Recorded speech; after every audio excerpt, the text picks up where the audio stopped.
અમરેલીમાં 80મા સ્વાતંત્ર્ય પર્વની ઉજવણીમાં જિલ્લામાં ઠનગનાટ જોવા મળી રહ્યો છે। સાવરકુંડલાના ધારાસભ્ય મહેશ કસવાડાની આગેવાનીમાં હર ઘર ઝંડાની પ્રધાનમંત્રી નરેન્દ્ર મોદીની મુહિમને આગળ ધપાવવામાં આવી। ધારાસભ્ય મહેશ કસવાડા ઢોલ અને શરણાઈના સુરે પોતાના નિવાસ સ્થાને તિરંગો લહેરાવ્યો। સાવરકુંડલા શહેરમાં દેશભક્તિનો માહોલ સર્જાય તે માટે ધારાસભ્ય કસવાડા ઘર ઘર ઝંડા લગાવવા નીકળ્યા।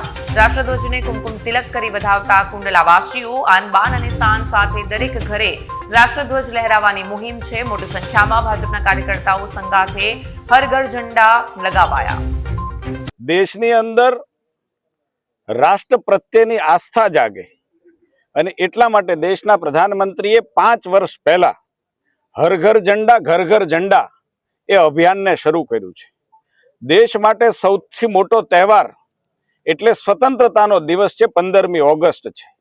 એ રાષ્ટ્રીય તહેવારની પહેલા દેશનો દરેક નાગરિક પોતાના ઘર પર પોતાનો રાષ્ટ્રધ્વજ, પોતાના રાષ્ટ્રના પ્રતીકને એ લહેરાવી પોતાની રાષ્ટ્ર પ્રત્યેની આસ્થાને જાગૃત કરે એવો માહોલ આ 5 વર્ષથી આપણે જોઈ રહ્યા છીએ। એક જનપ્રતિનિધિ તરીકે રાષ્ટ્રનો ઝંડો મારા સ્વયંના ઘર પર આન બાન શાનથી લગાવવું એમ માનું છું કે મારી રાષ્ટ્ર પ્રત્યેની આસ્થાનું આ પ્રતીક છે। અને મને ગમે કે સાવરકુંડલાની અંદર હું જનપ્રતિનિધિ તરીકે મારા ઘરે ઝંડો લગાવું અને પછી બધા જ લોકોને અપીલ કરું કે પોતાના ઘરે ઝંડો લગાવે એ વ્યાજબી ગણાય। એટલા માટે મેં આજે અમારી ટીમ સાથે સમગ્ર ભારતીય જનતા પાર્ટીના તમામ કાર્યકર્તાઓ, પદાધિકારીઓ સાથે આન બાન શાન સાથે મારા ઘર પર આજે ત્રિરંગો લહેરાવી આજે હર ઘર તિરંગા ઘર ઘર તિરંગા એ અભિયાનની અમે આજે સાવરકુંડલામાં શરૂઆત કરીએ છીએ।